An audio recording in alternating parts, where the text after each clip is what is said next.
Barrett Hayton greedy confirmed? Question Barrett mark, Hayton exclamation not a point. team player? Oh my god. let's have a little bit of fun with this one. All right. Yes. I thought that would be a pretty good way to intro the episode, but we got way off track. So I got this nice little, you're going to hear a click. I'm going to try to talk over it. Craig Morgan unlocked this article for us on GoPHNX. I was subscribed for the month because it was cheap, but then I stopped being subscribed. Talks a little bit about Jacob Chikrin. TLDR, every single time they talk about this kid, I'm like, so he's gone, right? Like, he's gone. But they talk about Barrett Hayton, and I kind of want to read a little bit of what he had to say because this pretty much confirmed one of my concerns. And he's like, quote, "We're in a staring contest. Yeah. Heart of the player. Barrett is a great player, someone we really like. It's just doing business, working with his agency, trying to get it done. It's one of those things kind of dragged out. It's unfortunate. We'd like to have everything wrapped up at this point, but at the same time, everybody thinks we have a massive amount of money in the salary cap." And then the rest of the quote really doesn't matter. We might leave a link if Richie remembers. If not, go PHNX. It'll pretty much be right there when the episode goes up, maybe a day and a half late. Right there.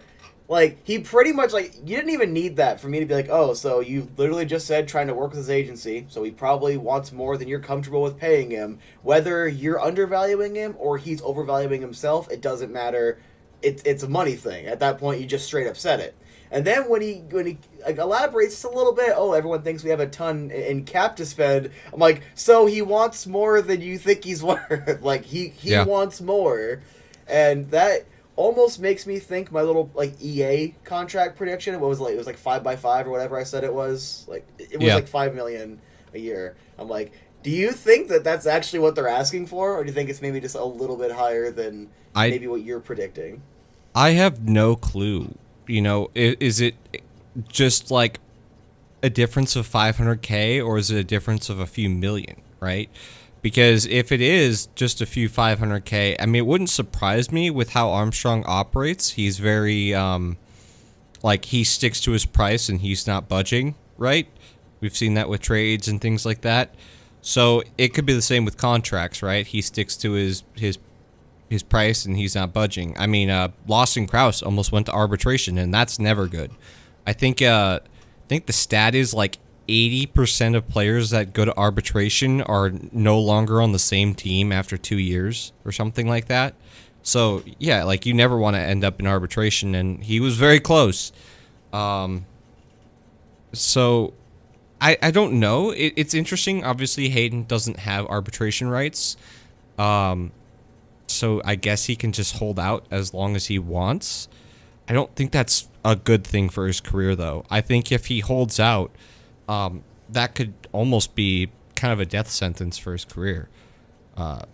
Ultimately, it is what it is. If you're talking about a difference of, you know, a few $100K, like, Barrett Hayton ultimately hasn't really proved himself to be worthy of big-time money.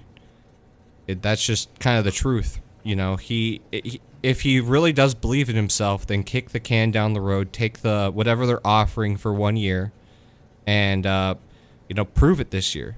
Say, no, I am worth $4 million. I am worth $5 million. I don't know if 5 is a lot, man. That is a lot for a player who has been consistently injured and not, you know, lived up to the 5th overall pick expectation just yet. Yeah, I'll even recall, like, a paraphrase of what I said when I threw that out there. It's more of like, I wouldn't mind it from a gambling perspective. Like, you know, shoot the dice. But at the same time, if they're also not comfortable with that, I do have faith in what Armstrong's doing. Now, if I had to guess something, I think he has to be asking for at least $3 million. Like, that's just my guess. No sources.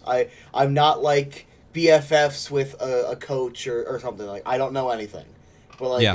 You'd think if it was around $1.5, $2 million, it would already get done, and they would just say, hey, if it was a 2-year contract, bump it down to 1. If it was a 3, bump it down to 2. Like, you think they make a compromise somewhere. Yeah. But the fact that it's still going, my gut is saying he's asking for $3 million plus. Again, no source. So I want to make sure no one's acting like I think I know what I'm talking about. So, like, that, probably not the greatest look, especially since, as good as I think he's been, there has been consistent improvement. He still isn't exactly that much better than Zadina. And then I got a question like, how come they didn't just do a Zadina contract? I don't know. I think it was last night on the stream. Like, I have no idea. I think Peyton might be better. Because I think you said, he did the same stats in like 20 fewer games, so he's probably something better like overall that. production. So And like, he's a if center, anything, and Zadina's a wing, right? So there's a difference there as well. And if there is one thing that Barrett is, he's pretty defensively responsible. At least he's been projected to be defensively responsible. I still knock him for some plays that he caused. I believe it was last year that I did not like. I think it was Wayne Simmons. I think he took a hit from Wayne Simmons, lost the puck in the neutral zone, went for a line change. Wayne Simmons walks in and like snipes it. I remember that play, and I was just like, dude, that is an absolute mess up. Like, you can't just turn the puck over and go, oh, somebody else's problem. Go chase him down. I'm line changing. Like, it was a really bad play by him defensively there. So there's still like a lot to learn from him on his end. Yeah, I mean, I'd love to speculate, but it's just a holding pattern right now. It's just whoever blinks first. I'm still going to stand by. Wait, let me get the note out because we did our official predictions. So Richie's official prediction for what he's going to sign for is 3 years, 2.25 a year. Mine is 2 years at 1.5. Mainly because I'm like, look, I know he has that pedigree, which it might put him closer to the $2 million, but it's also consistently injured, hasn't taken full advantage of the opportunities he has gotten, which is going to be a knock against him. It's going to hurt him. Yep. So it's like that's why I think that's probably what they end up doing, and it's a shorter contract, especially to compensate. So it's like for buying up a couple of years, I'm probably gonna pay a little bit more, but we're not gonna like get the discount of getting 8 years or something. So. I don't like the situation. I will say, if he's going to try to play a staring match with Armstrong, I don't think he's going to win. Armstrong has so many centermen that he's pulled in over this offseason, and now with Alex Chason on a PTO, he has even more veteran presence that he can sign potentially if Hayton were to hold out. Like, I don't really see it being a winning fight for Hayton. I really don't. So, I'm not saying just keel over and take it. Obviously, like, if you want your value, your self-worth, like, you want to show that you value yourself, obviously, but find that agreement. If it's like, oh, I'm asking $2.5 million and they're saying 1.5, well, let's meet at $2 million. Like, try to figure out what that middle ground is. At the very least, it sounds like his agent is either really, really good at his job or probably one of the ballsiest dudes out there for playing hardball this much with a kid that has no arbitration rights and really doesn't have a whole lot of leverage behind him. Like, the only leverage you have is the 5th overall pick and then a couple highlight plays last year, and even then, he didn't do it enough. There wasn't a big enough sample size for them to be worth that much. It's going to be interesting how this ends. If he's not signed by training camp, I could very realistically see him being traded. I think I might have said that in the last pod or the pod before, but I could very realistically see it if he's not signed by training camp. I don't know what he would even get you, though. That's the hard part, because he has, pick-wise, really high value. 5th overall pick. He was the 2nd highest center in that draft, behind Kaki and Niemi.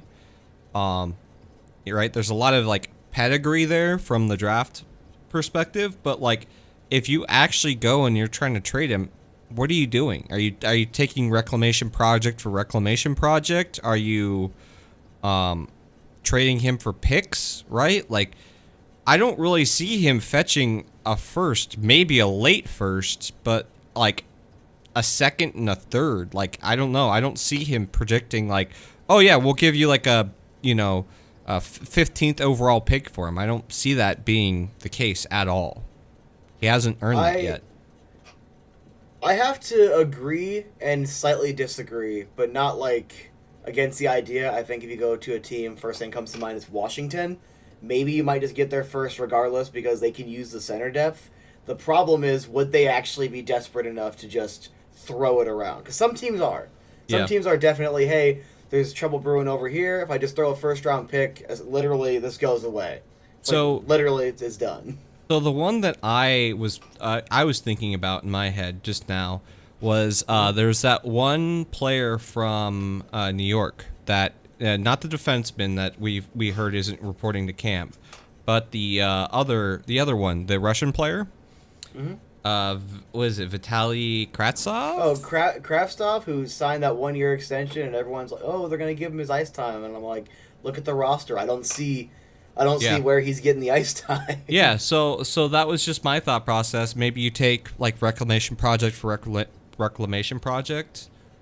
I don't Maybe a know. team like Colorado wants a little extra center depth, and they're willing to part with a first. Or, I mean, we're I not don't getting think they Alex have Newhook. any. That ship has sailed. I think they've given all theirs away. Yeah, but remember, Bill Armstrong likes getting first round picks 5 years down the line because That's you never true. know when you can use an extra first round pick.